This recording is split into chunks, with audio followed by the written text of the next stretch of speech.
Olá pessoal, tudo bem? Sou a professora Patrícia Crivellari e hoje nós vamos falar de motores de combustão interna. Então estamos dando aqui continuidade às nossas aulas de motores dentro da disciplina de máquinas agrícolas e o assunto será sobre motores de combustão interna, ok? Os motores de combustão interna processam a química presente no combustível, que através da queima, executada dentro de condições controladas, acaba transformando a energia química do combustível, por meio da energia calorífica, em energia mecânica, fazendo girar uma peça. Esses motores de combustão interna podem ser alimentados por diversos tipos de combustíveis. No nosso caso, nos interessa o cetano, que é o composto químico hidrocarboneto mais presente no óleo diesel, que alimenta os tratores, que tem os motores diesel. Os tratores agrícolas são movidos, na sua grande maioria, por combustível diesel, são motores a diesel. A energia química do combustível diesel é transformada em energia calorífica, que é, por sua vez, transformada em energia mecânica, por meio de um sistema mecânico chamado motor. Nós vimos que existem diferentes tipos de conversores de energia. E o motor diesel é um conversor de energia, um motor que converte alguma forma de energia em energia mecânica. No nosso caso, o motor diesel. Aqui é um motor de um navio, aqui é uma pessoa, aqui é outra pessoa, e vocês estão vendo aqui o tamanho que esse motor tem. Aqui temos uma pessoa, trabalhando em cima do bloco do motor, e nós percebemos aqui que tem 9 cilindros neste motor de navio. Aqui é a árvore de manivela, uma outra peça desse motor. Observe o tamanho dessa peça. Então, o motor pode assumir tamanhos bastante grandes. Mas tudo começou com um sujeito chamado Rudolf Diesel.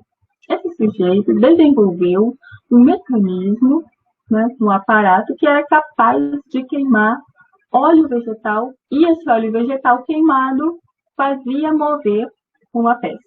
Então apareceu o primeiro motor diesel. Paralelamente também estava sendo desenvolvido o motor a gasolina, o motor Otto. Mas aqui nos interessa o motor diesel. Esse primeiro motor diesel, desenvolvido em 1893, ainda existe até hoje, ele está guardado em um museu. Curiosamente, o Rudolf Diesel, ele faleceu logo após ter desenvolvido esse motor, misteriosamente. Uma das célebres frases que ele disse foi que o país que tiver quantidade suficiente de óleo vegetal terá a sua autonomia em energia. E o primeiro óleo que ele usou na época foi o óleo de amendoim. E por incrível que pareça, esse óleo de amendoim, segundo conta a história, era originário do Brasil. Então o Brasil participou do primeiro invento de motor diesel. Na mesma época, estava sendo descoberto o petróleo, o óleo cru, a lama negra, que aparecia nos Estados Unidos e às vezes brotava do chão. Então, o diesel é uma parte que é extraída do petróleo. E esse hidrocarboneto, que é usado no motor diesel, chamado óleo diesel, ele tem uma quantidade bastante elevada do hidrocarboneto chamado cetano. Quanto maior a quantidade de cetano que existe no óleo diesel, mais puro ele será. Qual que é a propriedade do cetano? Então, o cetano tem a propriedade de não queimar através de uma centelha, através de fogo. Não adianta pôr fogo nele que ele não pega fogo. Ele entra em autocombustão, se queima, quando a temperatura dele for elevada. Se você aquecer esse óleo, ele vai pegar fogo, ele vai entrar em autocombustão sozinho. Isso não é uma propriedade apenas do cetano. O óleo de cozinha também faz isso. Então, se você tentar fritar alguma coisa e deixar o óleo esquentar muito, esquecer na frigideira, a pessoa vai ver lá depois o fogo na frigideira e vai achar que o fogo da chama pulou para a frigideira. Não, na verdade foi o óleo que estava na frigideira que entrou em autocombustão porque a temperatura estava muito elevada. O motor diesel funciona assim, com um combustível que entra em alta combustão quando a temperatura dele é elevada. A energia química do diesel, através da queima, é transformada em energia calorífica dentro de um aparato que chamamos de motor, e depois esse calor acaba transformando a energia calorífica em energia mecânica. Então, a energia química do combustível se transforma em energia mecânica no motor. Então, pistão, biela, manivela é um outro mecanismo de transmissão, né? Então, dentre os sistemas de transmissão, este é um mecanismo de transmissão. O motor não é um sistema de transmissão, mas isso aqui, ele vai gerar a energia, né, para ser transmitida. Então, aqui vocês estão vendo 1, 2, 3, 4 conjunto de pistão, biela e manivela. Então, esse conjunto aqui que chama árvore de manivela. Virabequim é um termo em italiano que nós colocamos aqui, usamos no nosso vocabulário. Esse pistão, ele precisa, para produzir a transformação de energia, precisa de alguém que auxilie, e esse alguém são as janelas que são abertas por meio de válvulas, que tem um comando, e aqui um outro mecanismo de transmissão de movimento, né, chamado haste ou camo, onde eu tenho aqui um ressalto, um came, e esse came eleva ou abaixa essa haste, e aqui em cima essa haste vai movimentar o balancinho que vai fazer o movimento para cima e para baixo dessas válvulas. Quando faz movimento para baixo, abre o buraco na carcaça do motor.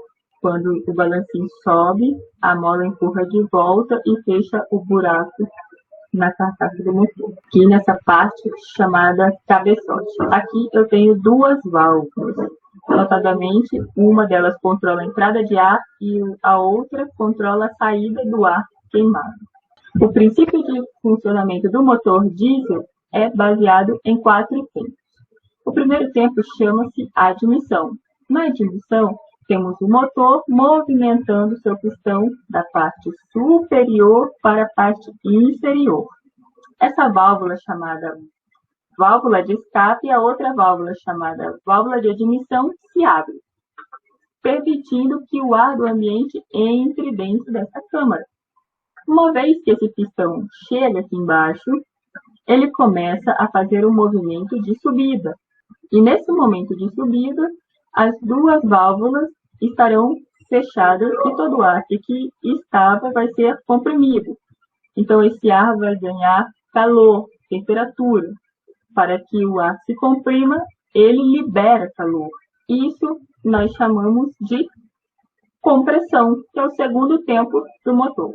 Então, essa temperatura do ar vai aumentar muito, o ar vai ficar preparado para receber combustível. Então, é injetado combustível de forma micropulverizada, uma neblina, uma nuvem de combustível, e essa nuvem de combustível vai se aquecer e vai queimar muito rapidamente. Né? Ela vai aquecer, entra em rubor, entra em ignição e, em sequência, explosão.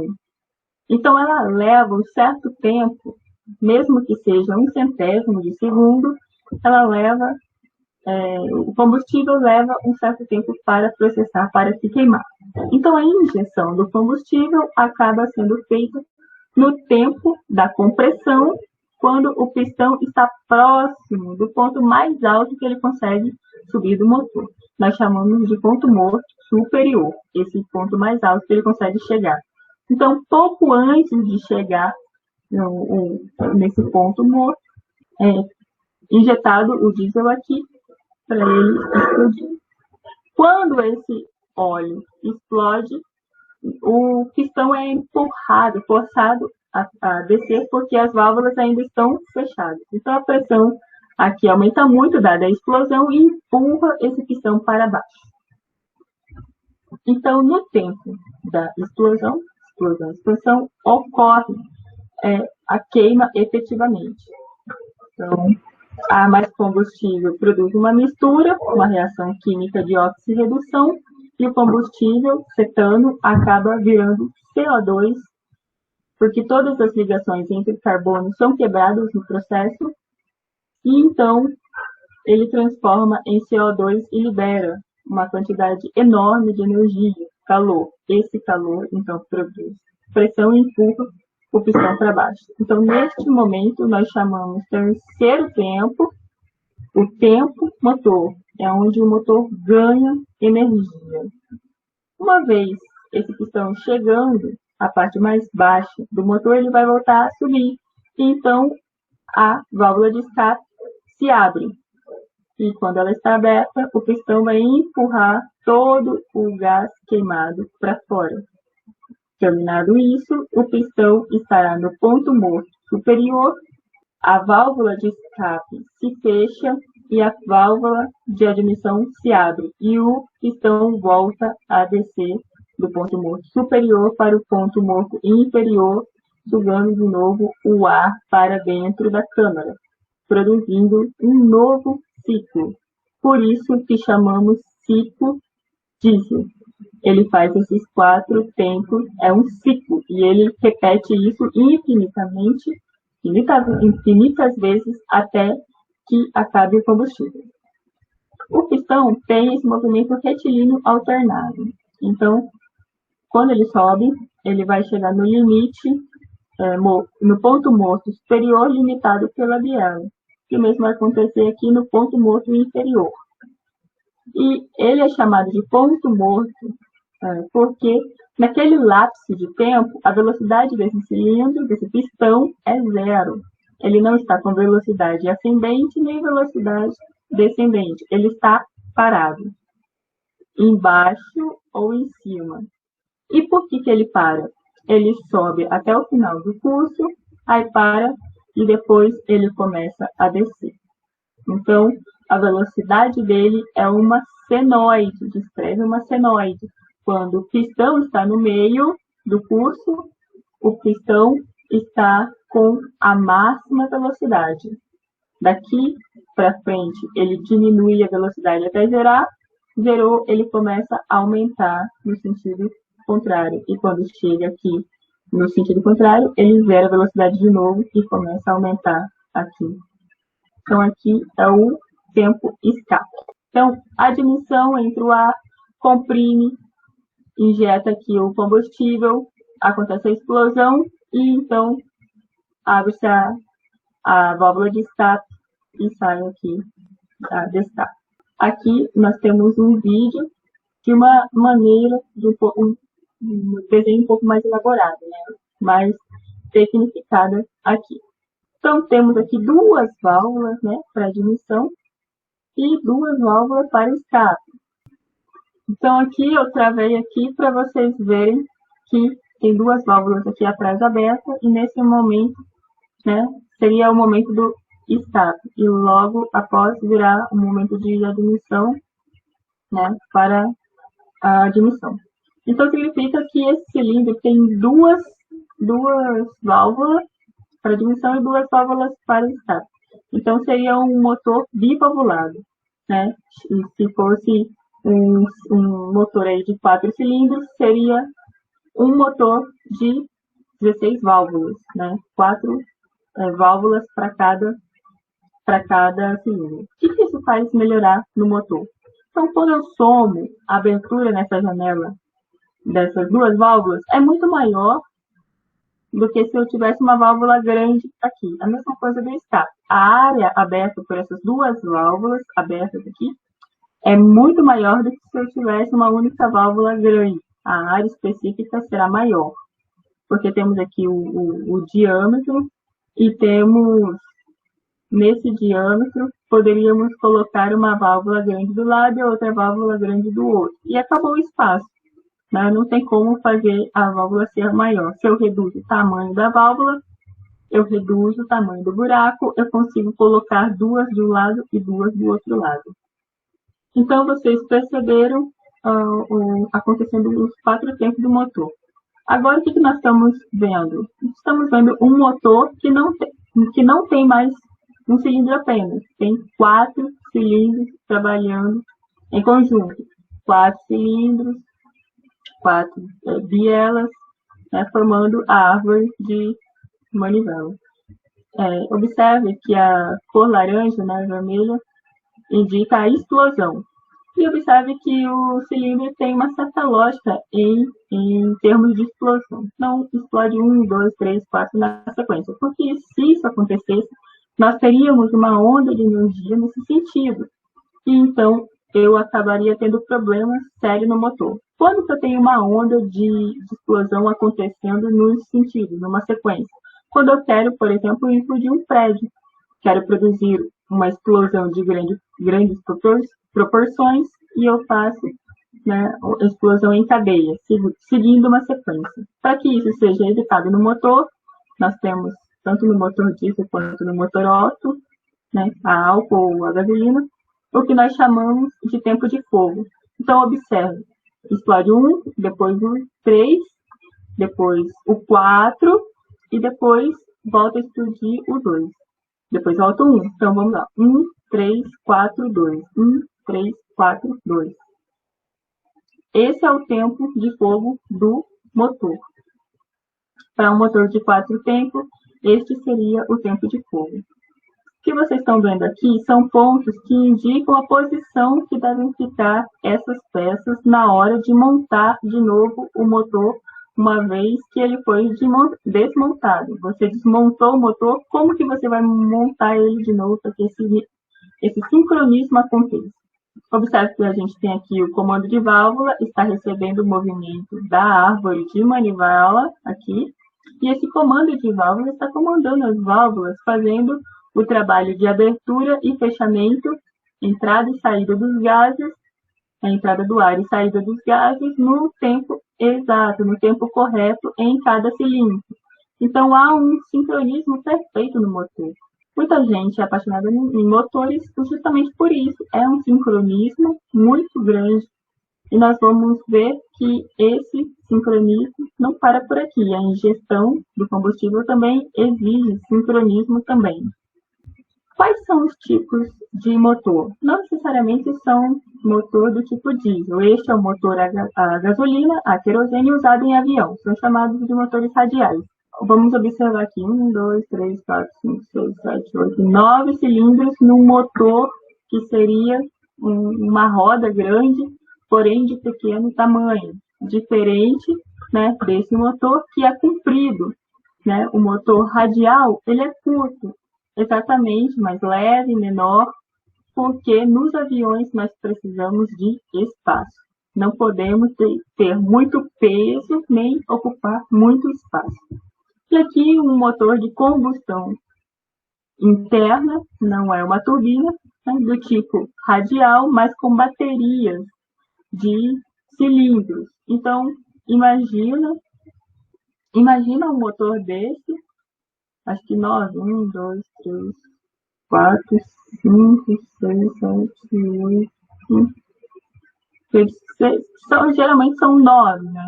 Então, você imagina, você tem 4 cilindros em linha, seriam 36 cilindros no motor desse. Haja potência, né?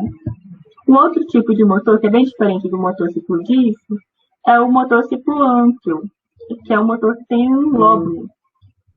Tem de vários tamanhos.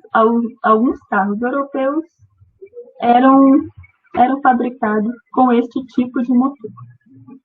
Não tem cilindro, não tem pistão, não tem biela, tem, na verdade, um lóbulo triangular e uma câmara que, conforme esse sujeito gira, né, esse cilindro que vira, ele comprime em posições distintas. Então, um momento ele comprime o ar, ele explode, em outro momento ele faz o escape e vai produzindo um giro em cima de uma árvore de manivela excêntrica. O grande inconveniente desse motor é que, como ele admite num lugar, comprime no outro, explode no outro, ele acaba tendo desgastes pontuais e isso acaba aumentando a manutenção desse motor. Então, se vocês quiserem saber mais, podem pesquisar na internet, com certeza vocês vão ver vídeos falando sobre o motor Onkyo. Então, vamos falar do motor diesel com cilindro, do motor ciclo diesel. Nós temos vários tipos de motor ciclo diesel, dependendo da forma em que os cilindros são colocados. Aqui vocês estão vendo 4 cilindros em linha, então chamamos de motor em linha. Aqui vocês estão vendo 4 cilindros, porém 2 do lado e 2 do outro. Então, são chamados de motor de lado oposto. Aqui vocês estão vendo 4 cilindros, 6 cilindros, porém com uma certa inclinação, né? Então, essa disposição dos cilindros lembra um V, por isso são chamados de motor em V. Então, vamos falar a respeito das medidas dos motores. Então, existe um ponto morto superior e um ponto morto inferior, né? Este é o curso do pistão.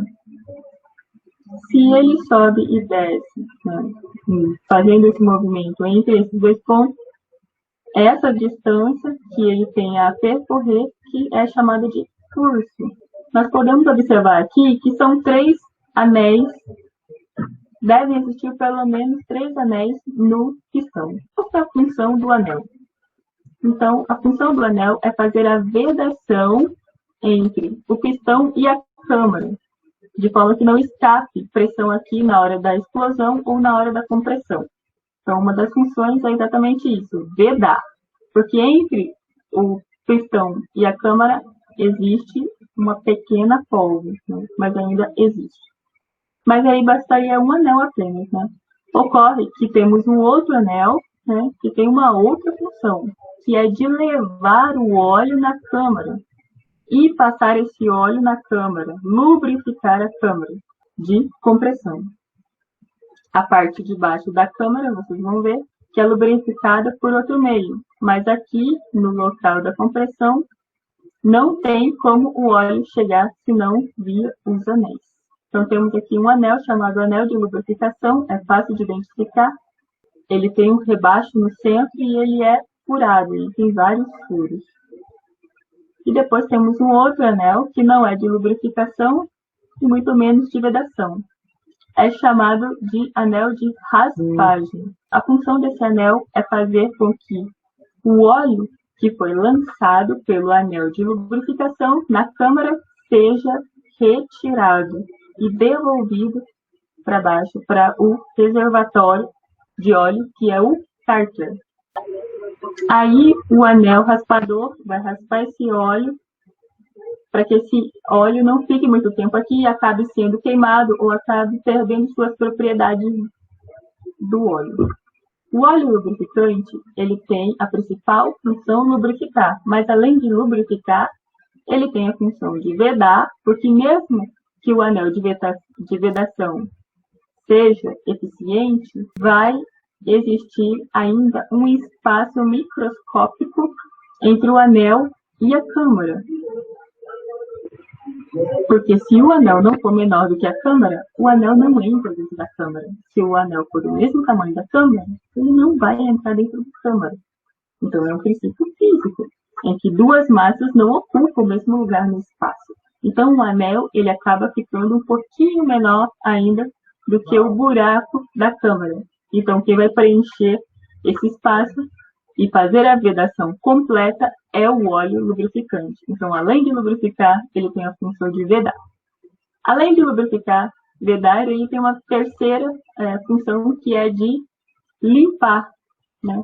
Porque a câmara, ao ser queimado combustível, ela vai produzir sujeira. Porque o nosso óleo diesel não é 100% puro. Sempre vai ter alguma impureza. E por menor que seja essa impureza, com o tempo, funcionando o motor, vai começar a criar uma borra, uma crosta preta dentro do motor. O óleo lubrificante também vai fazer essa limpeza. Por isso que o óleo lubrificante, com o tempo de uso, ele vai ficando cada vez mais preto.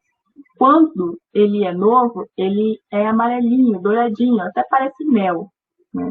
E com o tempo de uso, ele vai ficando preto, fedido. Por quê? Porque ele vai limpando a câmara. Além de lubrificar, além de vedar e além de limpar, ele tem uma quarta função, que é de roubar calor da câmara, fazendo o arrefecimento em pequena proporção, mas ele ajuda o arrefecimento da câmara. E o calor que sobra aqui no pistão, no cilindro, parte desse calor aquece o óleo e esse óleo lubrificante quente, quando é raspado, ele volta para o cárter quente. Por isso que nós precisamos de bastante óleo no cárter, para dar tempo de ele resfriar até que ele seja pego de novo para ser lançado lá no ponto onde ele terá que lubrificar. E não é só aqui que o óleo lubrificante vai atuar, nós vamos ver depois os outros pontos. Além disso, temos aqui como elementos dimensionais do motor essa câmara, que eu vou chamar de volume, aqui de volume máximo e aqui de volume mínimo. Então, quando está no ponto morto inferior, temos o volume máximo, e quando estamos aqui no ponto morto superior, temos uma câmara pequena, com volume mínimo, que eu chamei de B0. Então, quantas vezes o volume grande foi comprimido para chegar nesse volume pequeno? Então, dividimos aqui V1, que é o V máximo, por V0. Essa informação chamamos de taxa de compressão. Nos motores diesel, começa de 1 para 14, são taxas de compressão alta. Por quê?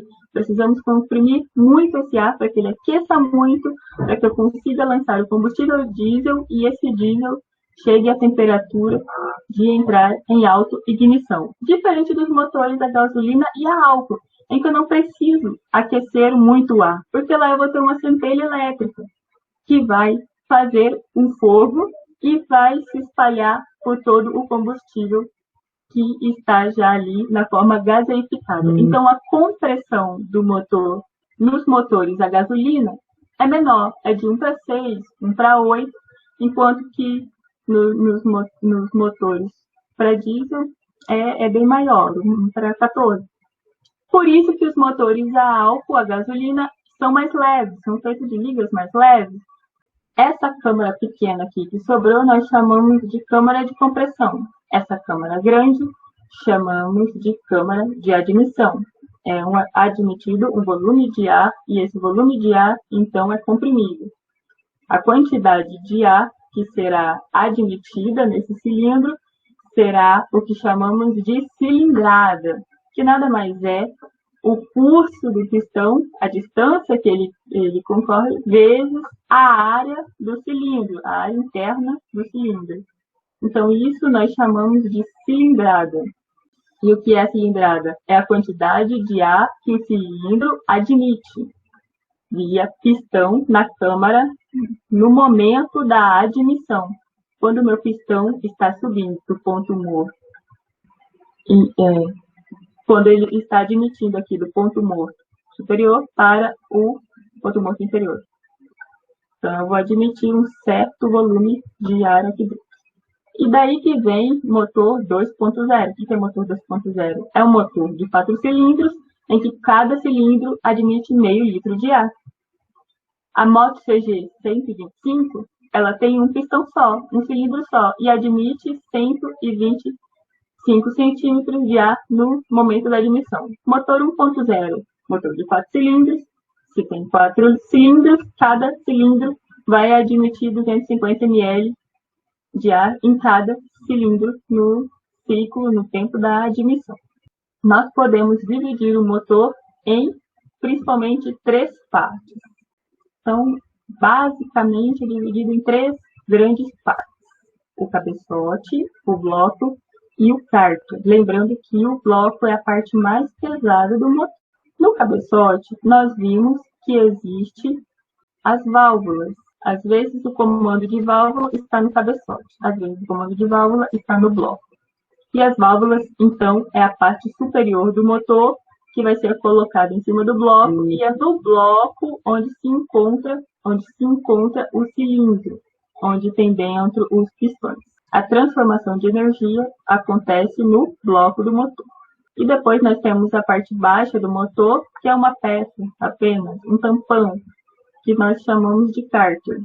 Temos um tampão aqui e temos uma tampa aqui também, que é chamada de cárter, que ele tem como função de armazenar o óleo lubrificante, né, para lubrificar as partes móveis do motor. Sempre que temos partes móveis com movimento relativo, uma parte com atrito, nós precisamos lubrificar, porque ferro com ferro, o atrito é muito forte e o dispêndio de energia é muito grande. Vai esquentar demais e nós vamos acabar perdendo a energia por atrito de forma desnecessária. Então, precisamos minimizar o atrito. Para minimizar o atrito, usamos óleo lubrificante. Além disso, esse tampão, né, de baixo aqui, ele serve como um tampão do motor, porque parte do eixo de manivela aqui, né, do virador aqui, elas precisam de proteção para que não entre sujeira, água, enquanto o motor está funcionando. Então, esse motor funciona em condições muito especiais. Então, ele acaba aqui protegendo o motor. Então, todo o ar que entra nesse motor, ele precisa ser purificado. O óleo lubrificante precisa ser limpo para entrar no motor. Nós precisamos ter um cuidado muito grande com o motor, para que ele se mantenha totalmente isento de impurezas, para poder funcionar e funcionar muito tempo. Observe que esse bloco, ele não é maciço, ele tem buracos dentro dele, que são preenchidos com água, para que, no momento que ocorre a explosão, na transferência de energia, como a eficiência não é de 100%, parte da energia não se converte, parte da energia térmica não se converte em energia mecânica, continua na forma de caloria, né, de energia calórica, vai esquentar o motor. Se esse motor esquentar demais, as peças do motor começam a perder a sua consistência, e aí dizemos que o motor está fundindo, está derretendo.